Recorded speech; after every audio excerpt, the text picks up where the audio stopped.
नमस्कार। ये म्यूजिक हुआ सुनते एकदम मस्ती जनबा एकदम दिमाग पर चढ़ जाला भैया। बहुत स्वागत बा रउआ सबके। आशुष चतुर्वेदी हम बानी। आज स्टूडियो में बारे हमारे सहयोगी आगे बड़े अनिल सिंह बाबू, धन्यवाद। एकदम हैट टोपी लगा के टी शर्ट में बड़े आज गर्दा मचाई हैं। चश्मा कहाँ बा? हमेशा तू जोश में रह वैसे देखते तोहर जितना जोश बा हाँ। बिहार में यूपी में उतना जोश बा कि ना पार्टियन में। पूछल जाई सुजीत जी के यहाँ सीधे चलल जी पटना, बिहार की राजधानी से जुड़ गए बारे भैया। हो जा खूब दुर्घटना। आप देख लखनऊ ले चलब। अभिषेक बाबू, कुमार अभिषेक जी जुड़ गए बड़े। दोनों जना के एकदम नमस्कार। चमत्कार बा भैया। तो का चमत्कार बा भाई। सब दर्शक लोगन के भी नमस्कार बा। हाँ। ज्यादा से ज्यादा दर्शक लोग जुड़त जा। अरे खूब आजकल चांद के भोजपुरिया दर्शक गर्दा उड़ा रहल बड़े लोग। खूब लिखतो बड़े लोग एकदम प्रतिक्रिया कमेंट में। खूब पढ़े नहीं जा रहा सबके हम कमेंट जोन बा प्रतिक्रिया खूब पढ़े नहीं जा, झड़ी लगा देता रहो भैया। चलो आज प्रोग्राम शुरू होने से पहले ही अपील कर देता नहीं पूरा एकदम लिखे के बाद प्रतिक्रिया गर्दा चाप देवे के बा कि एकदम का कल जलाओ के हैंग हो जाओ सिस्टम में। आज के मुद्दा बा उत्तर प्रदेश में उपचुनाव, बिहार में उपचुनाव। तो सबसे पहले हमेशा हमने के हर हफ्ता बिहार से शुरू करें जा, आज उत्तर प्रदेश से। कैसे कि 9 गो जनबा विधानसभा खातिर उपचुनाव जनबा प्रत्याशी बीजेपी भी घोषित कर दिलस आ उन्हें से पेज पर। लेकिन सवाल ही बा अभिषेक जी, जेकरा के देखा हुए कहेला जैसे हमने के यहाँ प्रोडक्शन में पैकेज फंस जाला कबो कबो, तो इजा पेज फंस जाला टिकट बंटवारे खातिर लेके। तो का अभी समीकरण बा, कहाँ खातिर अनाउंस हो गई, कहाँ खातिर अनाउंस नहीं खे भइल, दोनों ओर से का जुझारू प्रदर्शन लौकता? देखा भाई, हाँ। उत्तर प्रदेश में तो सब क्लियर बा, लेकिन हाँ के लड़ता कहाँ कहाँ से कौन कौन पार्टी कौन कौन उम्मीदवार बा सब क्लियर हो गई बा। कुछ बाचल नहीं खे। लेकिन जे लास्ट मिनट जे नेगोशिएशन भइल वही में दिल तो ना मिलल, हाँ हाथ जरूर मिलल। तो वो एगो शेर बा ना कि दिल मिले ना मिले हाथ मिलाते चलिए। तो यह दिखाता दोनों गठबंधन में कि दिल टूटल बा लेकिन हाथ मिलल बा। एक्स पर भी खूब पोस्ट भइल बा कि कोई बात नहीं है भाई, सपा और कांग्रेस के कोई सीट उठ ना मिलल, लेकिन फिर भी कांग्रेस पार्टी और समाजवादी पार्टी एक बात। तो उत्तर प्रदेश में 9 सीट खातिर चुनाव बा। तनी दर्शक लोग खातिर बता दी बैकग्राउंड कि 9 सीट खातिर चुनाव बा। 9 सीट पर ऐलान हो गई बा। सब सीट पर समाजवादी पार्टी खुद चुनाव लड़ा था। पार्टी के सिंबल पर उम्मीदवार लोग लड़ी। और कांग्रेस पार्टी बाहर से सपोर्ट कहला, चाहे कहला कि भाई दोनों गठबंधन एक साथ चुनाव लड़ा था। तो ठीक बा, समाजवादी पार्टी के सिंबल बा, समाजवादी पार्टी के कैंडिडेट बड़न। बीजेपी में एक सीट जे बा वो आरएलडी के गईल बा मीरापुर के। बाकी 8 सीट पर बीजेपी खुद बीजेपी की तरफ से उम्मीदवार मैदान में बढ़े। और संजय निषाद के कोई सीट ना मिलल। हालांकि पिछला बार 2019 के चुनाव में 2022 के चुनाव में संजय निषाद के 2 सीट मिला रहे। 2 में एक पर उनकर अपन पार्टी से कैंडिडेट लड़ रहे कटहरी से, और एक कैंडिडेट उनकर कैंडिडेट बीजेपी से लड़ रहे। तो अभी स्थिति बल्कि साफ बा कि कांग्रेस पार्टी सपा के गठबंधन बा और समाजवादी पार्टी सब सीट पर चुनाव लड़ता। बीजेपी और आरएलडी के गठबंधन में 1 पर आरएलडी 8 पर बीजेपी। लेकिन जैसा कि हम कहनी कि बहुत नेगोशिएशन भाई कांग्रेस पार्टी का तरह भाई हम 5 सीट लड़ब, 5 सीट जो समाजवादी पार्टी जीतल बा समाजवादी पार्टी लड़ ले, बाकी 5 सीट हमरा खातिर छोड़ दे। लेकिन अखिलेश यादव ऐसा कैची दांव चलने मुलायम सिंह वाला कि एकदम से कांग्रेस पार्टी जे बा वो कहीं के ना रहल। तो अभी की स्थिति ये बा कि 9 सीट में 4 सीट 9 पीडीए के दिले बड़े अखिलेश, जेकरा में 4 मुसलमान, 3 ओबीसी आ 2 दलित। इन्हें से जो मिलल बा में 6 ओबीसी आ 3 गो सवर्ण, जिसमें 2 गो ब्राह्मण और 1 गो ठाकुर। तो लड़ाई बड़ा दिलचस्प हुई। बीजेपी भी बहुत बढ़िया कैंडिडेट उतरले बा मैदान में। ओबीसी बनाम पीडीए ही लड़ाई दिखाई देता। बीजेपी पिछला बार सबको के याद हुई कि पार्लियामेंट में अखिलेश यादव एकदम लिमिटेड मुसलमान के सीट दिले रहन। तो अब की बार जो उनका जिम्मे आइल बा, पहले तो 7 गो सीट रहे तो 7 में 4 मुस्लिम कैंडिडेट दिलन, लेकिन अब चूंकि 9 सीट आ गई बा तो 9 में 4 मुस्लिम अखिलेश यादव की बार चुनाव लड़ाओ तो इससे पहले कि लेकिन अनिल बीजेपी जी भी जौन बड़े पीडीए क्रॉस के क्वेश्चन खातिर करस ओबीसी जल्दी से बिहार से अपडेट ले लियल जाओ सुजीत जी क्रॉस क्वेश्चन से पहले क्रॉस खामोश बाड़ी, चुप बाड़ी, एगो चुप, हाँ। शांति बार अच्छा बिहार में कई गो सीट खाती होता का कुल चलता खेल ये सब कुछ दर्शकन के तनी बताई हमनियों के अपडेट करी। सभी दर्शकन के प्रणाम बा। बिहार से जो अपडेट बा हाँ। मैं 4 प्रणाम के साथ दिवाली या छठ के भी बहुत बहुत अभी से ही एडवांस पे शुभकामनाएं बा। हाँ, दिवाली के भी बहुत शुभकामना। छठ में फिर हमनी के आए, हाँ आई जाए छठ ओकरा बाद फिर पड़ी, ओकरा बाद हमनी के छठ के अलग से बधाई दिया। हाँ ठीक बा। तो 4 सीट पर उपचुनाव हो रहा बा बिहार में। तो ये समझी कि अगला साल तो चुनावे बा, पूरा चुनाव हुई अगला साल 25 में। तो उससे पहले 4 सीट पर सेमीफाइनल में 4 गो टीम रहेला, जेकरा के लोग कहता कि सेमीफाइनल रखा। तो सेमीफाइनल में अब के जीतता है कि चारों सीट के जे पहले के समीकरण बा में हिसाब से 3 गो एक महागठबंधन के जीतल सीट बाई। हाँ। एगो पर रहे एनडीए जीतल। अभी चारों सीट कहेला खाली भइल बा, खाली एला भइल बा कि सबके उचल गइल बा विधानसभा से सीधे संसद में। हाँ। वही के लिए 4 गो सीट खाली बा। अब सुनी कहानी आगे ही बा में कि सीट तो खाली हो गई, लोग चल गए, सांसद बन गई, एमपी बन गई। लेकिन भइल का कि जे एमपी बनल वो अपन अपन कोई अपना लड़का के, कोई अपना भाई के, कोई अपना पतोह के विधायक बनावे के फेरा में पड़ गई। अभी परिवारवाद इतना जबरदस्त तरीके से हावी हो गई बा, परिवारवाद तो रहबे करे। सब लोग बड़ा निशाना साधे आरजेडी के कि आरजेडी बड़ा परिवारवाद करेला, लेकिन यहाँ तो देखल जाता है कि सबे पार्टिये परिवारवाद में लागल बा। अब जैसे कि हम शुरू करी इमामगंज से। हाँ। इमामगंज से जीतन राम मांझी सांसद बन गए गया से, और मंत्री भी बन गए केंद्र में।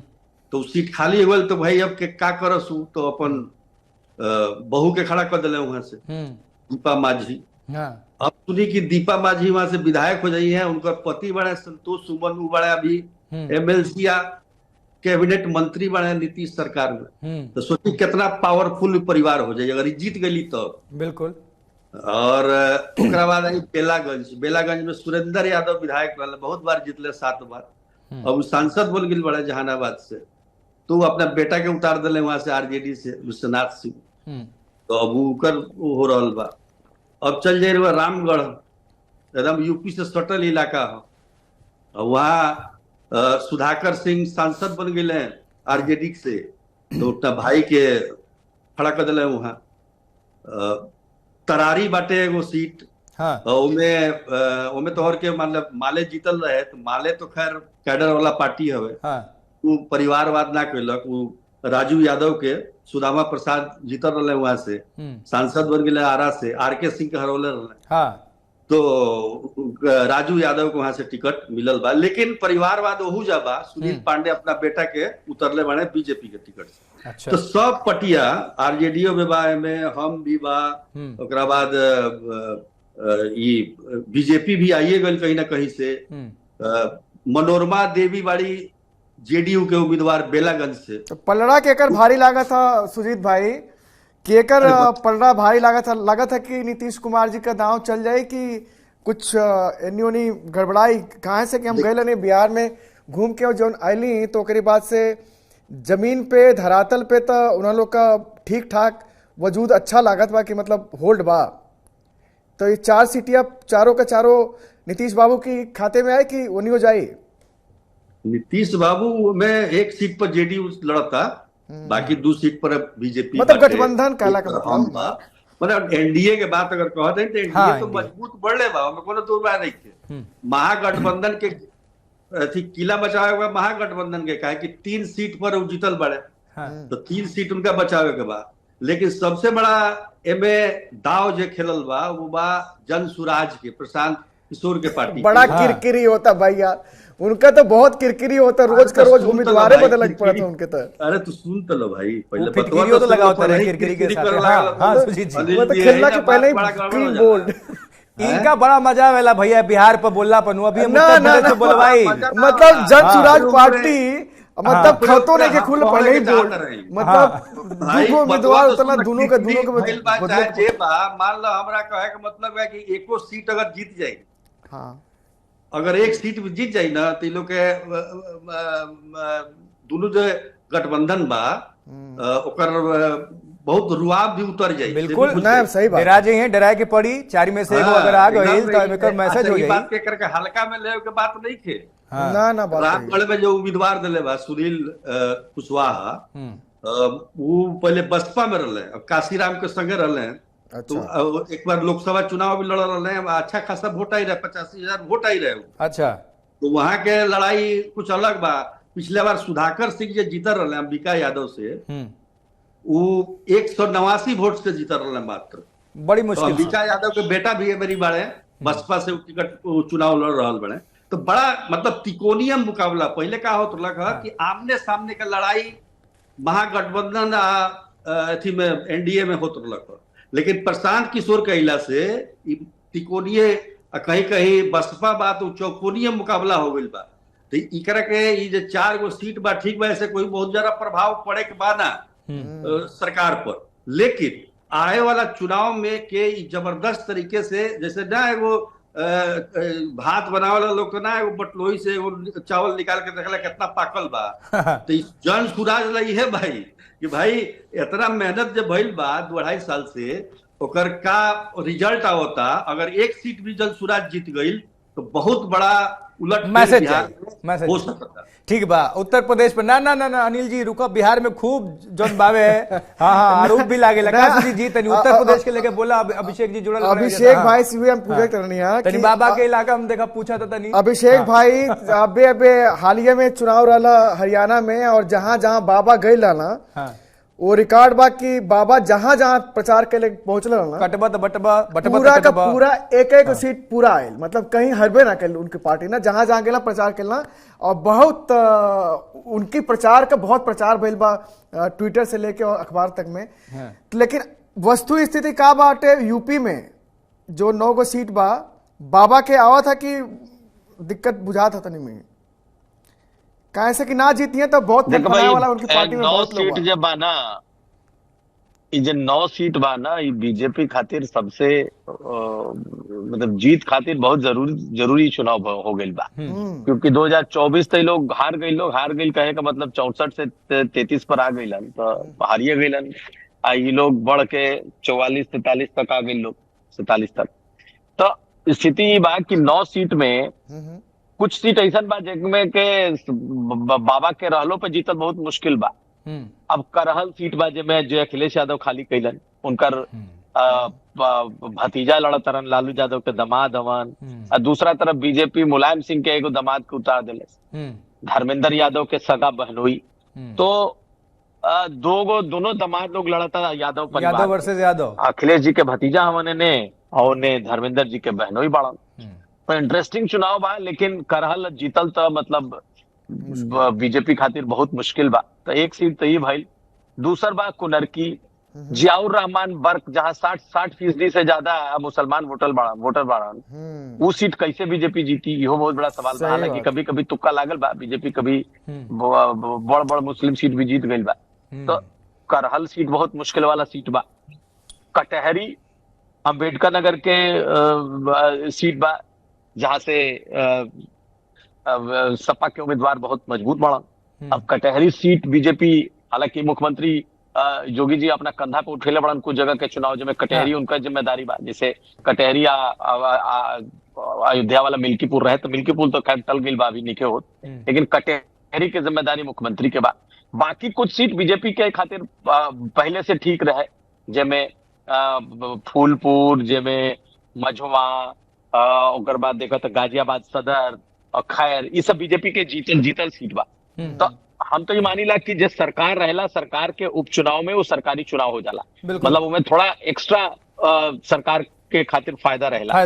लेकिन बिहार में, उत्तर प्रदेश में देखले बानी कि जितना पिछले 7-8 साल में चुनाव भइल बा, उनमें बहुत अच्छा स्ट्राइक रेट सरकार के नहीं थे। लेकिन उम्मीद ही जरूर बा कि 9 सीट में कम से कम जब योगी आदित्यनाथ अपना कंधा पे उठा ले बड़ा चुनाव तो बेहतर प्रदर्शन करी। तो लोकसभा में तो हर बात ठीक है। कटेंगे तो बटेंगे। हाँ। ये जो स्लोगन ये टैगलाइन आ गई बा ये इस वक्त बहुत चला था। अब देखा एकर का असर होता। उत्तर प्रदेश में भी कई जगह बहराइच हाँ, कांड तो का कोनो उनका फर्क पड़ी? हरियाणा में भी लौकल हा। वो तो जो पॉलिटिकल पंडित बारे कहत रहे कि बड़ा माने इम्पैक्ट भइल हा। पूरा हिंदू वोट जोन बा एक बहराइच वोट वाला वाला। कांड का कोनो एन्यूनी है सर? बहराइच के भी पूछल जाए, बहराइच वाले मामला के भी कुछ इम्पैक्ट हुई का? नहीं, बहराइच वाले मामला के इम्पैक्ट हो ही ना जाए। तो मामला तो एकदम पोलराइजेशन वाला बना। उत्तर प्रदेश में देख ला बाबा, तो पोलराइजेशन में बाबा के बाद से तो पोलराइजेशन में मतलब कोई काटिए ना सकेला। ये तो बिहार यूपी के बाहर भी होला। तो अब की वो वाला बात जो रहे ना पहले पिछला चुनाव में कि संविधान बदल जाई, आरक्षण खत्म हो जाए, देखा ये सब मुद्दा नहीं थे। संविधान खतरा में बाकी ना विपक्ष के मुताबिक अभी ना अभी मुद्दा नहीं थे। हाँ। अब बीजेपी खातिर बाकी भाई हिंदू अगर ध्रुवीकरण हो गई हिंदुओं के तो बीजेपी के फायदा बा।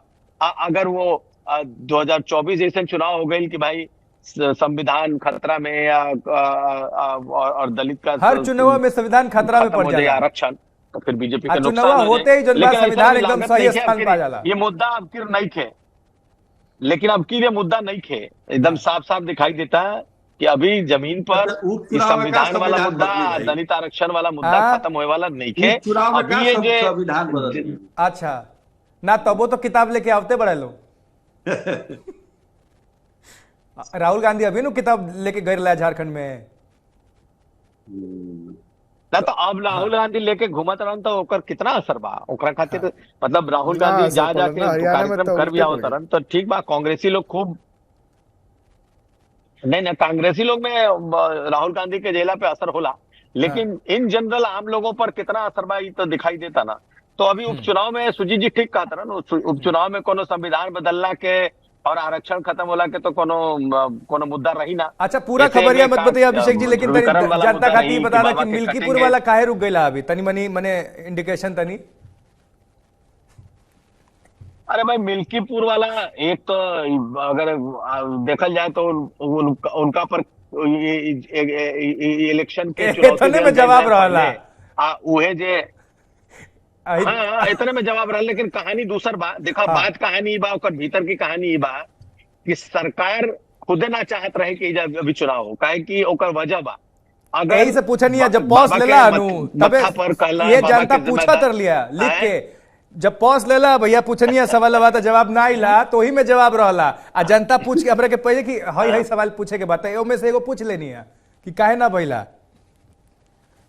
हाँ तो सुन ला, तो पूरा जवाबो सुन ला, जनता खातिर ठीक रही। देखकर बात बा कि मिल्कीपुर कटहरी ई दोगो के जिम्मेदारी योगी जी अपना कंधा पर उठेले बड़न। आप बीजेपी के खातिर महाराष्ट्र झारखंड के चुनाव भी उतना ही इंपॉर्टेंट बा। बिल्कुल हरियाणा में जैसे तू शुरू कैला ओपनिंग रिमार्क में कि जहां जहां योगी जी गैलन जीतल बीजेपी या योगी जी के एक बड़ा इम्पैक्ट बा। तो योगी जी अगर ये महाराष्ट्र झारखंड छोड़ के यह दोगो चुनाव में लगल रहता तो फिर झारखंड और के प्रचार करी। स्टार प्रचारक में मोदी जी के बाद अमित शाह के बाद तो अब बड़ा क्लियर बा कि भीतर अंदर खाने ये जरूर बात बा कि कहीं ना कहीं हमें सरकारों चाहत रहे भैया टल जाए ताकि योगी जी कम से कम अयोध्या से फ्री रहे। और दूसरा बात ये बा कि अगर महाराष्ट्र के चुनाव होता है झारखंड के चुनाव होता और वो में अयोध्या के मिल्कीपुर के होता तो पूरा मीडिया अट्रैक्शन पूरा नैरेटिव तो फिर अयोध्या के बनी। तो एकरो खाद इहो ओकर पीछे बा कि भाई चुनाव होता महाराष्ट्र के चुनाव होता झारखंड के, लेकिन एक अयोध्या सब पर भारी पड़ जाये। हाँ। तो काहे खातिर एकरा बवाला भी लेवल जाए भाई, योगियो जी के तनी फ्री रखा उनकरो से चुनाव का प्रचार करावे के बाद अयोध्या के तनी साइड कर बाद में करा लेवल जाये। तो ये एगो सेंस दिखाई देता कि एक बड़ा वजह बा कि शायद एकर पीछे, जबकि विधानसभा अध्यक्ष तो ओकरा के खाली घोषित कर दिले रहन। 10 सीट जे खाली बा तो विधानसभा से लिखा के जाला ना कि भाई ये सीट 0 हो गई, सीट खाली हो गई बा एकरा पर चुनाव करावल जाओ। लेकिन ठीक बा गोरखनाथ बाबा जो के कैंडिडेट रहन वो 22 के चुनाव के चैलेंज कर ले बड़न, वही आधार पर वो इलेक्शन रुक गई। लेकिन ये इतना बड़ा कारण ना रहे। अब कोई सवाल तो कोई ना उठा सकेला भाई संवैधानिक संस्था चुनाव आयोग, लेकिन कहीं ना कहीं सरकार बड़ा राहत में बा कि चलो योगी जी फ्री हो गईलन, अब अयोध्या के कोई टेंशन नहीं थे।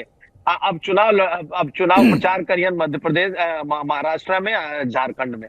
तो ये एगो कुछ कहे पीछे बा? के बड़ा वजह जे जानकार बड़न, हाँ। जे नहीं, राजनीतिक बाबा खातिर तो विशेषज्ञ इज्जत का पंडित सवाल बड़ा बा, नहीं मानत रहन। ठीक बा, चलते चलते कुछ कहे बा कह अनिल दे जी? कि बाबा के इज्जत का सवाल बा, काहे से ना कि अभी देखला कुछ दिन पहले केशव प्रसाद सुजीत जी मौर्य देखा तरी नु उत्तर मौर्य प्रदेश वाला जी- बतिया पे ढेर निखन बोला ना, ना, बिहार बोले थे भैया, में बोले थे तब ना बोले देव तब ना, हम तो कहत है नाच कंट्रोल बाबे। केशव प्रसाद मौर्य जी बहुत फड़फड़ाई लला, और फिर से उनका मौका मिल जाई अगर ये चुनाव में तनिको दाएं बाएं गए तो ऐसे बाबा खातिर प्रतिष्ठा का सवाल बा, इज्जत का सवाल बा, लड़ाई इस बाकी सीट का तो 2-4 गो सीट एनी की कोई बात ना होला, लेकिन बाबा खातिर नाक का लड़ाई है। और नाक का लड़ाई ये उसे है कि तनिको दाएं बाएं पड़ना हाँ। तो पार्टी के अंदर फिर से वो बात उभरी, बगावत वाली ना जो जो चलत रहा। बाबा के फैनो हमारी बहुत बड़ा बाबा का फैन के ना, ये बताओ बाबा का फैन के ना पूरे हिंदुस्तान स्वीकार ले फैन है, सीलिंग फैन बड़े ये कूलर हमन। कूलर है, कूलर। हम तो चाहते हैं भाई बाबा जीते। ठीक बा, ठीक बा। सुजीत जी कुछ कहे कि तनिक है? चलते चलते क्लोजिंग करे के बा? चले के हाँ। कहे के का बात भाई है कि चुनाव बाटे 4 गो सीट पर हमनी यहाँ तो एकरा पर नजर गड़ेले बा आदमी की का होता है, में कुछ उलट फेर होता तो हाँ। आगे के रास्ता भी हमनी के दिखाई देवे लगी कि का होए वाला बा आगे 2025 के चुनाव में। तो एकर बहुत बड़ा, हालांकि बीच में हम थोड़ा कहे के चाहते कि प्रशांत किशोर से 1-2 गो गलती एमे जरूर भइल है, जेकरा कहत ला किरकिरी भइल बा, हाँ। ऊपर चर्चा कईल जरूरी बा। 2 गो कैंडिडेट उनका बदले के पड़ गई। बिल्कुल एगो तो तरारी से लेफ्टिनेंट जनरल रिटायर रहे एसके सिंह, तो उनको वोटर लिस्ट में नामे न रहे बिहार में, तो उसे उनकर के बदल के किरण सिंह के टिकट दिले। एगो ठीक बा। बेलागंज में खिलाफत हुसैन रहे, उनका जगह पर मोहम्मद अफजद के ठीक बा। वही जाकर डिमांड पर देवल गई। तब बने कहे का मतलब कि प्रशांत किशोर रणनीतिकार हुए, तो उनका से ये तो प्रकार के गलती के लोग उम्मीद ना कैले रहे, लेकिन खैर होला, गलती होला। बिल्कुल और सही बात बा। उससे बहुत कोनो ऐसा कोई फर्क पड़े वाला नहीं खे। गलती हो गई चाहिए कि फिर सुधारे के मौका मिले। हाँ, चुनाव में अगर सफलता मिल जाता है कुछ चीज के, तो हम बुझम के बहुत बड़ा सफलता, बड़ी सफलता। ठीक बा सुजीत जी, बहुत बहुत धन्यवाद जुड़े खाती या पूरा खबर पर विस्तार से जानकारी चर्चा के हिस्सा बने खाती। अभिषेक बाबू बहुत बहुत धन्यवाद उत्तर प्रदेश के पूरा हलचल पर दर्शकन के अपडेट करे खाती एकदम। अनिल बाबू शानदार एकदम, आज जो गंभीरता हुआ रखले रहनी है, बिहार छोड़ के उत्तर प्रदेश पर कम बोलनी है, वो खातिर धन्यवाद। चलिए आप सभी दर्शकन के बहुत बहुत आभार। खूब प्रतिक्रिया लिखी रहुआ सब में, जौन भी रहुआ बुझाता उत्तर प्रदेश बिहार में उपचुनाव के लेके कि का यूपी में बीजेपी जीत जाती है या अखिलेश यादव माने गठबंधन जोन बा उनका के कुछ कमाल चमत्कार देखे के मिली उन्होंने से, या बिहार में कार हुआ बुझाता एनडीए या फिर विपक्ष, जौन हुआ बुझाता टनाटन लिख के एकदम फायर कर दें। आज के प्रोग्राम में इतना ही। हमरा अशोक चतुर्वेदी की दी ही इजाजत। देखत रही आज तक भैया, बजा दलो बाजा भोजपुरिया पंचायत में आज खाती इतना ही। नमस्ते।